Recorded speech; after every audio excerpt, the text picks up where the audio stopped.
70 साल बनाम उसके आगे के जो बाकी साल एनडीए की, ये जो लड़ाई है ये एक तरह से सियासी तौर पर चलती ही रहती है, लेकिन अभी सियासी लड़ाई एक नए रूप में इसीलिए है क्योंकि गठबंधन जो है यूपीए वो इंडिया हो चुका है, उसके नए नए सदस्य हैं और सबकी प्रतिक्रियाएं भी आज प्रधानमंत्री के भाषण पर सुन लेनी चाहिए। स्वाधीनता दिवस का पर्व है, खुशी का मौका है, लेकिन मन का एक कोने में एक छोटी सी व्यथा है। आज मन व्यथित है। देश के कुछ हिस्सों के अंदर आज एक भाई दूसरे भाई से लड़ रहा है। मणिपुर जल रहा है। मणिपुर में एक समुदाय के लोग दूसरे समुदाय के लोगों से लड़ रहे हैं। अभी तक जो लोग एक साथ शांति के साथ रहा करते थे वो आपस में लड़ रहे हैं। इधर हम हरियाणा में देखते हैं, यहां भी दो समुदाय आपस के अंदर लड़ रहे हैं। ये समुदाय उस समुदाय से लड़ रहा है, वो इससे लड़ रहा है। फायदा किसका हो रहा है? इस लड़ाई में किसका फायदा हो रहा है? हम 21वीं सदी में रह रहे हैं। ये साइंस का युग है, ये टेक्नोलॉजी का युग है।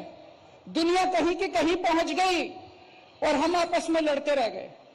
अगर हम आपस में लड़ेंगे, अगर भाई भाई से लड़ेगा, तो भारत विश्वगुरु कैसे बनेगा? प्रधानमंत्री ने आज लाल किले से संबोधन के दौरान ये कहा कि 2024 में वो वापस यहीं से संबोधित करेंगे और अपनी उपलब्धियां गिनाएंगे। इस पर नीतीश कुमार का क्या कहना है वो सुनिए। हम लोग सारा काम करते हैं, खाली दिल्ली वाला तो खाली प्रचार न अपना करता है जी, मीडिया पर कब्जा तो खाली प्रचार करता है, काम खिले करता है। हम लोग जो काम करते हैं वो तो हम यही चाहते हैं, सब डिपार्टमेंट को कहते हैं कि लोगों को घर घर तक एक एक चीज पहुंचा दीजिए। काहे बेचारे ये लोग चाहते हैं तो थोड़ा देर के लिए बोलते हैं, लेकिन सब बतवाई लिखना चाहते हैं तो उसमें बहुत सारा चीज काट देना पड़ता है।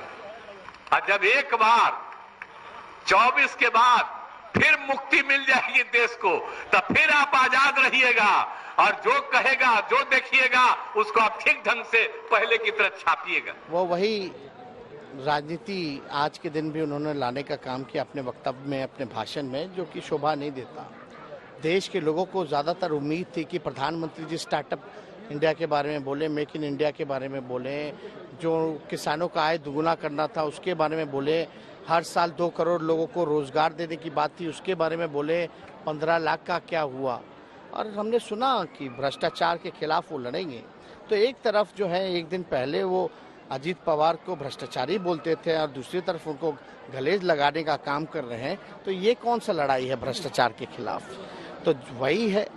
तो सब लोग, देश की जनता देख रही है, लेकिन आज के दिन कम से कम राजनीति प्रधानमंत्री जी को नहीं करनी चाहिए। लेकिन नीतीश कुमार को शिकायत है कि ये चीजें उनकी कही हुई सामने नहीं आती हैं क्योंकि मीडिया आजाद नहीं है। पिछले साल भी उनकी बात को चलाया था, इस साल भी चलाया, अगले साल भी चलाएंगे। बहरहाल अखिलेश यादव ने क्या आपत्तियां जाहिर की हैं प्रधानमंत्री के भाषण पर, वो भी देख लेते हैं। किसानों की आय दोगुनी हो गई, क्या करोड़ों नौजवानों को नौकरी मिल गई? और जो संतुलन बनाना चाहिए सरकार को, आज जिस तरीके से महंगाई है, खाने पीने की चीजों से लेकर के डीजल पेट्रोल की, ये हमारे देश के लिए चिंता का विषय है। क्योंकि अगर इसी तरह महंगाई बढ़ती रही और लोगों के हाथ में नौकरी और रोजगार नहीं हुए तो हमारा देश कहां जा रहा है, इस पर सोचना होगा। उत्तर प्रदेश के मुख्यमंत्री जी पर भी देखना चाहिए, वो हमसे पहले उदाहरण बने हैं परिवारवाद के। हम लोग तो बाद में उदाहरण बने हैं, लेकिन उत्तर प्रदेश के मुख्यमंत्री जी पहले उदाहरण हैं उत्तर प्रदेश में। हमसे पहले परिवारवाद अगर किसी ने अपनाया है तो बीजेपी ने, और उन्होंने खुद। विपक्ष के तमाम आरोपों पर केंद्र सरकार के 5 मंत्रियों ने जवाब दिए हैं। आज तक से एक्सक्लूसिव बातचीत करते हुए उन्होंने क्या कहा है, सुन। कांग्रेस के लोग सन 2002 से कर रहे हैं। कभी ये मौत का सौदागर कहते थे, कभी बिच्छू, कभी सांप, कभी नीच, ना जाने क्या क्या कहा। जितना मोदी जी को इन्होंने घटिया से घटिया शब्द कह सकते थे अभद्र भाषा में, वो कहा।